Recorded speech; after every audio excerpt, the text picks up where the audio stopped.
سلام به همه. به کانال ترندی ترندز خوش آمدید. و تو این ویدیو میخوایم در مورد یه موضوع خیلی جذاب و البته چالش برانگیز صحبت کنیم. چگونه یک تریدر موفق شویم؟ شاید شما هم داستانهای زیادی از افراد مختلف در مورد کسب درآمدهای نجومی از طریق ترید شنیده باشید. اما واقعیت اینه که مسیر موفقیت در ترید پر از فراز و نشیب و نیازمند دانش، مهارت و تجربه زیاده. تو این ویدیو قصد دارم به طور خلاصه 6 مرحله کلیدی رو که برای تبدیل شدن به یک تریدر موفق لازمه طی کنید باهاتون به اشتراک بذارم. ترید مثل هر حرف دیگری نیاز به آموزش و یادگیری داره. برای شروع باید با مفاهیم پایه‌ای بازارهای مالی مثل عرضه و تقاضا، نقدینگی، اسپرت، اهرم و مارجین آشنا بشید. بعدش باید با انواع بازارها مثل فارکس، سهام، ارز دیجیتال، کالاها آشنایی پیدا کنید. تحلیل تکنیکال که شامل نمودارها، اندیکاتورها، الگوها هست و تحلیل بنیادی که شامل اخبار اقتصادی، گزارش‌های مالی میشه رو هم باید یاد بگیرید. برای یادگیری این مطالب میتونید از منابع آموزشی معتبر مثل کتاب‌ها، دوره‌های آموزشی، وبینارها و مقالات تخصصی استفاده کنید. بعد از اینکه مفاهیم اولیه رو یاد گرفتید، حالا وقتش که یه بازار خاص رو برای فعالیت انتخاب کنید. مثلا میتونید روی بازار ارز دیجیتال یا بازار سهام تمرکز کنید. مهم اینه که بازاری رو انتخاب کنید که بهش علاقه دارید و باهاش احساس راحتی میکنید. قدم بعدی اینه که یه استراتژی مشخص برای ورود و خروج از معاملات داشته باشید. استراتژی شما باید بر اساس مدیریت ریسک و مدیریت سرمایه طراحی بشه.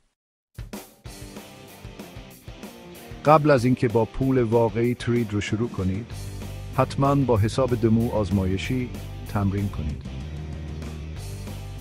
حساب دمو به شما این امکان رو میده که بدون ریسک مالی تجربه کسب کنید و استراتژی خودتون رو امتحان کنید. بعد از اینکه در حساب دمو به مهارت کافی رسیدید، با سرمایه کم وارد معاملات واقعی بشید. همیشه معاملات خودتون رو تحلیل کنید و از اشتباهاتتون درس بگیرید. قدم چهارم، مدیریت ریسک و احساسات. یکی از مهمترین نکات در ترید مدیریت ریسک هست. هیچ وقت بیش از حد ریسک نکنید. به عنوان یک قاعده، بیش از 2% از سرمایه خودتون رو در یک معامله ریسک نکنید. حد ضرر و حد سود رو همیشه مشخص کنید. نکته دیگه اینه که از معاملات احساسی و تصمیم گیری بر اساس طمع یا ترس خودداری کنید. احساسات شما میتونه باعث بشه تصمیمات اشتباهی بگیرید و سرمایه خودتون رو از دست بدید. قدم پنجم، استفاده از ابزارها و بهروز بودن. برای اینکه بتونید بهتر ترید کنید، از پلتفرم‌های معاملاتی مناسب مثل متا تریدر، تریدینگ ویو یا بایننس استفاده کنید. این پلتفرم‌ها ابزارها و امکانات زیادی رو در اختیار شما قرار میدن که میتونه به شما در تحلیل بازار و گرفتن تصمیمات بهتر کمک کنه. همچنین سعی کنید همیشه از اخبار اقتصادی و رویدادهای مهم مطلع باشید. عملکرد خودتون رو مرتب بررسی کنید و در صورت نیاز استراتژیتان رو بهینه سازی کنید. قدم ششم، صبور باشید و مداوم یاد بگیرید. در نهایت باید بدونید که ترید یک مهارت هست که نیاز به تمرین و تجربه داره. انتظار موفقیت سریع نداشته باشید. از اشتباهاتتون درس بگیرید و یادگیری مداوم داشته باشید. در بلند مدت، ترکیب دانش، تجربه، صبر و مدیریت ریسک میتونه شما رو به یک تریدر موفق تبدیل کنه. خب امیدوارم که این ویدیو برای شما مفید واقع شده باشه.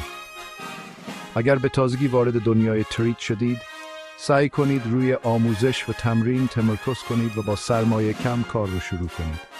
هیچ وقت ناامید نشید و همیشه به دنبال یادگیری باشید.